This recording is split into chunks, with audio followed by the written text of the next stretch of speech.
Welcome to big news. నేను మీ గౌసుద్దీన్ షేక్. ఉన్నదే రాస్తా, చూసిందే చెప్తా. గత 10 ఏళ్ల తెలంగాణ చరిత్రలో శాసనసభ సమావేశాలంటే, అదే అసెంబ్లీ సమావేశాలంటే ఠక్కున గుర్తుకొచ్చేది కేసీఆర్. అప్పట్లో టీఆర్ఎస్, బీఆర్ఎస్ అధికార పక్షం. అప్పటి టీఆర్ఎస్, మొన్నటి బీఆర్ఎస్ అధికార పక్షం. శాసనసభ సమావేశాల్లో అధికార పక్షందే పూర్తి ఆధిపత్యం కొనసాగేది. ముఖ్యంగా కేసీఆర్ ఎలాంటి ప్రశ్నకైనా, ఏ సబ్జెక్ట్ పైన, ఏ చర్చకైనా కేసీఆర్ మాట్లాడుతున్నారంటే రాష్ట్రం మొత్తం ఆసక్తిగా చూసేది. టీవీలో కేసీఆర్ ప్రసంగాన్ని ఎంతో ఇంట్రెస్ట్గా చూసేవారు. కేసీఆర్ మాటలు అలాగే ఉండేవి. అవి మాటలు కాదు, మాటల తూటాలు. రకరకాల పద ప్రయోగాలతో, రకరకాల పద విన్యాసాలతో ఆయన తెలంగాణ యాసను అద్భుతమైన రీతిలో మాట్లాడుతూ అవతలి వారిని కట్టిపడేసేవారు. ఇష్టం వచ్చిన రీతిలో ఆధిపత్యం చెలాయిస్తూ మాట్లాడేవారు. అందరి నోళ్లు మోయించేవారు. కేసీఆర్ అంటే వన్ మ్యాన్ ఆర్మీగా శాసనసభ కొనసాగేది. మరి నేడు ఏమైంది? కేసీఆర్ శాసనసభ అంటే ఎందుకు భయపడుతున్నారు? ఆయనకు శాసనసభ ఫోబియో పట్టుకుందా?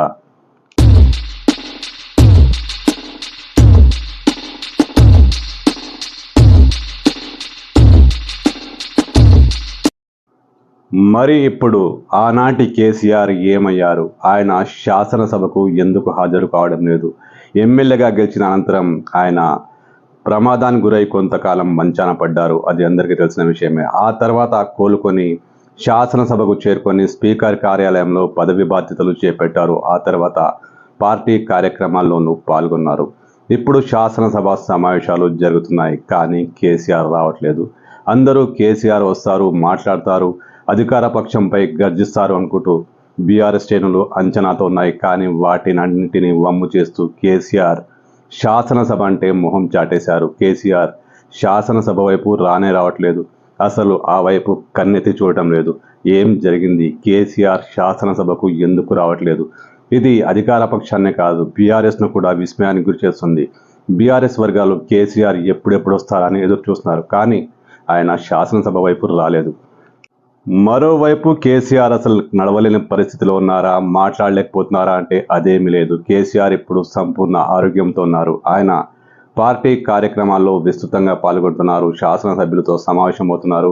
ఎంపీ ఎన్నికల సన్నాహక సమావేశాలు అంతర్గతంగా చర్చలు జరుపుతున్నారు. ఇప్పుడు నల్గొండ సమావేశానికి, నల్గొండ బహిరంగ సభకు కూడా ఆయన సిద్ధంగా ఉన్నారు. బహిరంగ సభలో పాల్గొన్నారు. అయితే తెలంగాణ అసెంబ్లీ ఆయనకు అంత చేదైందా? అసలు అసెంబ్లీకి ఎందుకు రావట్లేదు? దానిపై స్పష్టమైన క్లారిటీ ఎవరికి లేదు. కనీసం బీఆర్ఎస్ కూడా ఈ విషయంపై అధికారిక ప్రకటన ఏది చేయలేదు. కేసీఆర్ వస్తారు అంటూ ఊరించారే కానీ కేసీఆర్ అటువైపు రాలేదు. కేసీఆర్ అసెంబ్లీకి ఎందుకు రావట్లేదు? ఇప్పుడు అధికార పక్షంలోనూ, ప్రతిపక్షంలోనూ, రాజకీయ విశ్లేషకుల్లోనూ, మీడియా వర్గాల్లోనూ ఇప్పుడు కేసీఆర్ ప్రధాన చర్చగా మారారు. ఎందుకు ఆయన అసెంబ్లీకి రావట్లేదు? అసెంబ్లీ అంటే భయపడుతున్నారా? ఆయనకు అసెంబ్లీ అంటే అంత అయిష్టత ఎందుకు ఏర్పడింది అంటూ అనేక రకాలుగా చర్చలు జరుపుకుంటున్నారు. సహజంగానే అధికార పక్షం ఈ పరిణామాలను తమ ఆయుధాలుగా మలుచుకుంది. కేసీఆర్ అసలు అసెంబ్లీకి ఎందుకు రావట్లేదంటూ అధికార పక్షం విమర్శనాస్త్రాలు సంధిస్తోంది. ముఖ్యంగా ముఖ్యమంత్రి రేవంత్ రెడ్డి కేసీఆర్పై విరుచుకుపడుతున్నారు. అసెంబ్లీలో కీలకమైన చర్చ జరుగుతున్నప్పుడు కేసీఆర్ ఎందుకు మొహం చాటేశారు? ఆయన చేసిన అవినీతి అక్రమాలు బయటపడతాయనా? ఎందుకు ఆయన అసెంబ్లీలో భయపడుతున్నారు? పాపాల భైరవుడు కేసీఆర్. తన పాపాలు బయటపడతాయన్న భయంతోనే అసెంబ్లీ వైపు రావట్లేదని ముఖ్యమంత్రి రేవంత్ రెడ్డి విమర్శిస్తున్నారు. మరోవైపు మంత్రులు కూడా ఇదే తరహా విమర్శలు చేస్తున్నారు. ముఖ్యమంత్రికి అసెంబ్లీ అంటే భయం పట్టుకుంది. ఇదే కారణంగా అసెంబ్లీకి రావట్లేదు. అసెంబ్లీలో సమాధానాలు చెప్పలేకనే, అసెంబ్లీలో మొహం చూపించలేకనే, తెలంగాణ ప్రజలకు ఎలాంటి విషయాలు చెప్పలేకనే, ఎలాంటి వాస్తవాలు బయటపడతాయని భయపడుతూ కేసీఆర్ అసెంబ్లీకి రావట్లేదని అధికార పక్షం దాడి చేస్తోంది. దీనికి బీఆర్ఎస్ దగ్గర సరి అయిన సమాధానం లేదు. కేసీఆర్ ఎందుకు రావట్లేదో వారికి కూడా స్పష్టంగా తెలియదు. మరి కేసీఆర్ మనసులో ఏముంది? ఆయన ఏం ఆలోచిస్తున్నారు? పార్టీ కార్యక్రమాల్లో సవ్యంగానే పాల్గొంటున్నారు, సమీక్షలు జరుపుతున్నారు, నాయకులతో అంతర్గతంగా మీటింగ్లు జరుపుతున్నారు. ఇవన్నీ అందరికీ తెలిసిన విషయమే. కానీ అసెంబ్లీకి రావడం లేదు. అదిగో వస్తారు, ఇదిగో వస్తారంటూ బీఆర్ఎస్ ఎన్ని రకాల ఊహాగానాలు చేసినా ఆయన అసెంబ్లీ వైపు చూడలేదు. బడ్జెట్పై చర్చకు ఆయన వస్తారంటూ బీఆర్ఎస్ ప్రకటించింది, కానీ అలాంటిదేమీ జరగలేదు. కేసీఆర్ ఖచ్చితంగా వస్తారన్న సంకేతాలు ఏ వైపు నుంచి రావట్లేదు. కేసీఆర్ అసలు ఏమనుకుంటున్నారు? ఇప్పుడు బీఆర్ఎస్ కూడా ఇదే పెద్ద సమస్యగా మారింది. బయటికి బీఆర్ఎస్ నేతలు ఎన్ని ప్రకటనలు చేస్తున్నా కేసీఆర్ అసెంబ్లీకి రాకపోవడం వారికి కూడా ఇబ్బందికరంగా మారింది. అధికార పక్షం ఇదే అంశంపై దాడికి దిగడంతో కనీసం ఎదురు దాడి చేయలేని పరిస్థితిలో బీఆర్ఎస్ బిక్కుబిక్కుమంటోంది. ఇంతకీ కేసీఆర్ ఏమనుకుంటున్నారు?